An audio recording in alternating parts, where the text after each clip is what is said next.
경화신 보살님의 연불 가피담을 들려드리겠습니다. 어느 날 머리가 너무 아파서 일어나지를 못했습니다. 기력도 없고 잠도 못 자고 불안장애까지 있어서 사는 것 자체가 하루하루가 지옥이었던 것입니다. 가족들은 그런 사람하고 같이 사는 가족들은 어떻겠어요? 그야말로 지옥이지요. 짜증과 신경질로 사는 그런 사람하고 사니 시한폭탄 그 자체인 것입니다. 그래서 종합병원에도 가보고 정신과에도 가보고 근데 아무리 가서 봐도 병명이 나오질 않는 것입니다.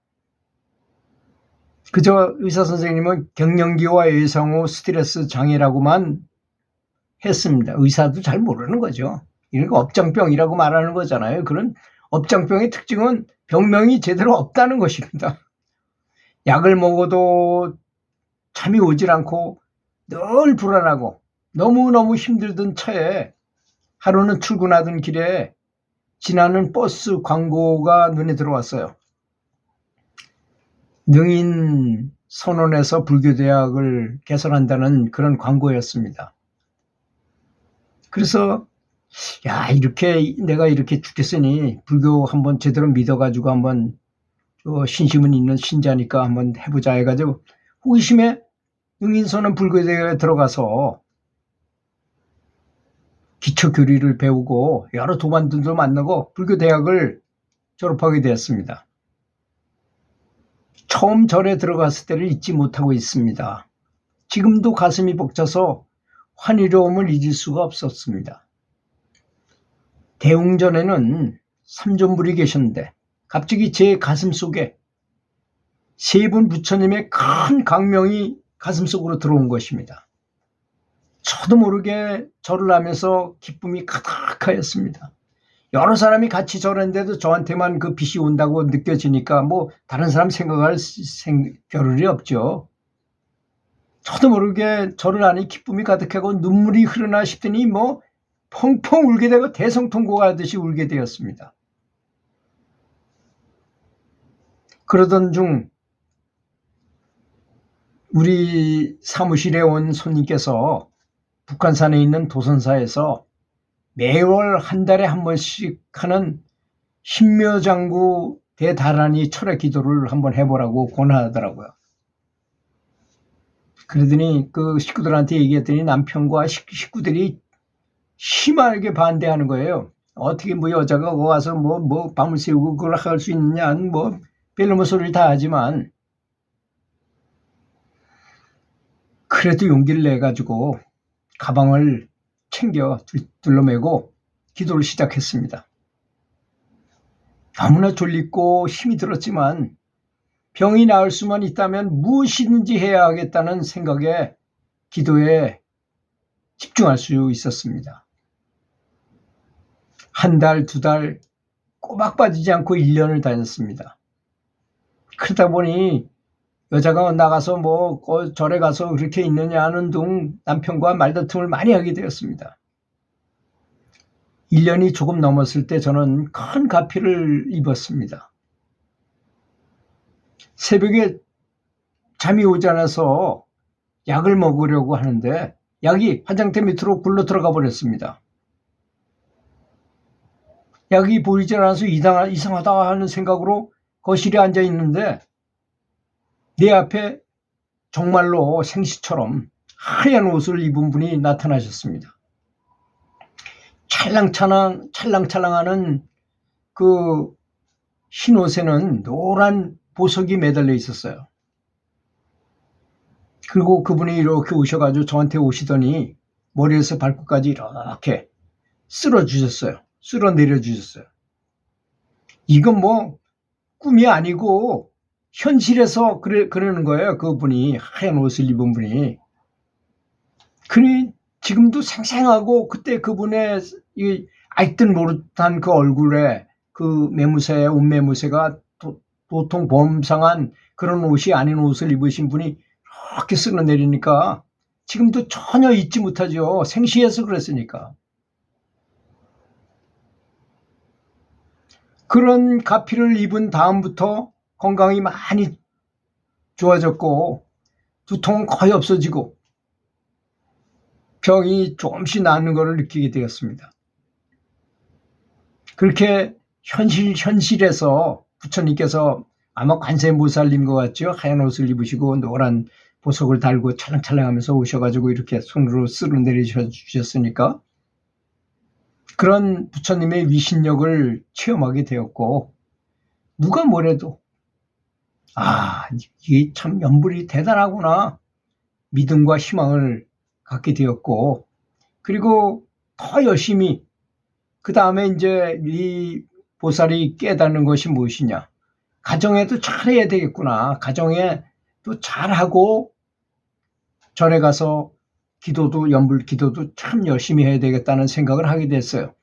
그 부처님이 가피를 내리신 다음에 그런 이제 자비심이 늘어난 거죠. 말하자면 그전에는 그냥 남편이 뭐 무시하고 그냥 무조건 가고 막 그랬는데 아들에게도 며느리에게도 남편에게도 뭐 지인들에게도 잘 설명을 시켜 내가 이런 가피를 받았고 이렇게 효과가 있어서 정말 좋다. 그러니까 우리 같이 연불 하자. 그러니까 이제 같이 연불을 하기 싫으니까 가는 걸 이제 용인하게 되더라는 거예요.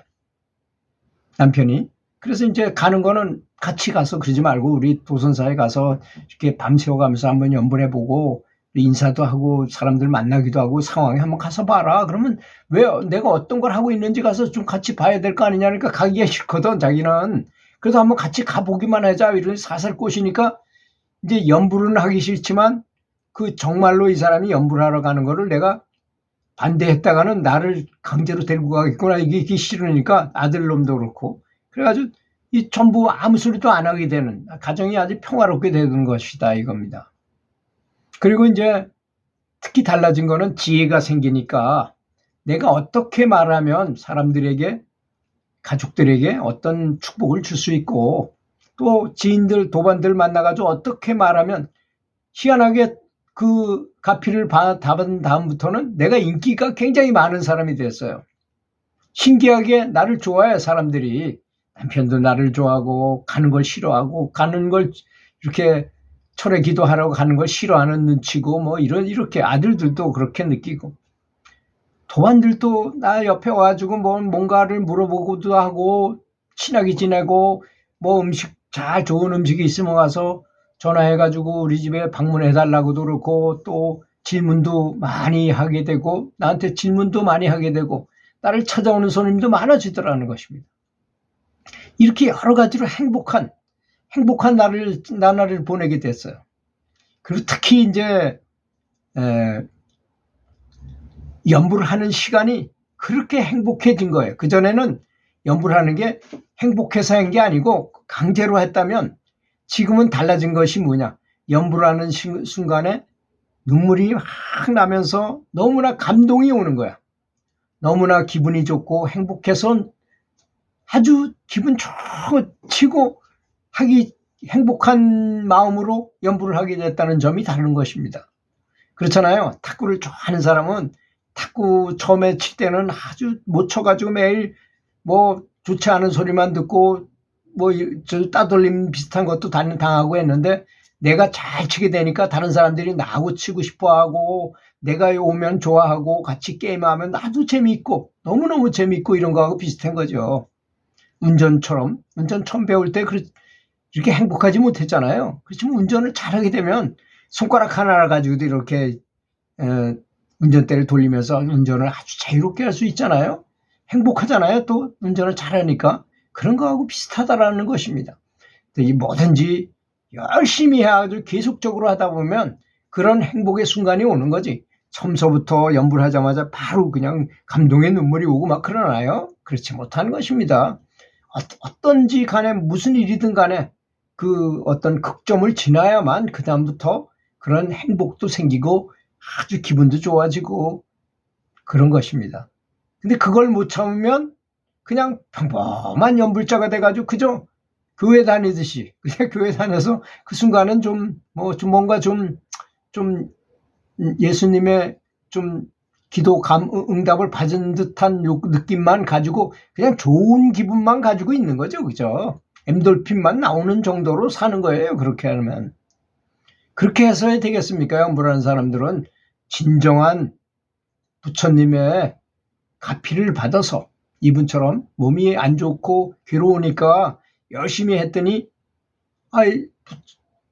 관세음보살께서 직접 현실에서 나타난 거예요. 이런 거는 이게 굉장히 큰 가피인 것입니다. 무슨 꿈에서 나타난 것보다 더 큰 거예요. 이런 것이. 관세음보살님은 가끔씩 가다가 이렇게 현실적으로 나타나십니다. 화신불이 나타나셔가지고 직접 쓸어 내려서 업장을 병을 고쳐주시기도 하고 행복한 마음을 전해주시기도 하고 한다는 것입니다. 그러니까 연불을 정성껏 계속 이어지게 자신감을 가지시고 아주 큰 신심을 가지고 하시면 반드시 이런 좋은 가피가 있으리라고 믿습니다. 들어주셔서 감사합니다.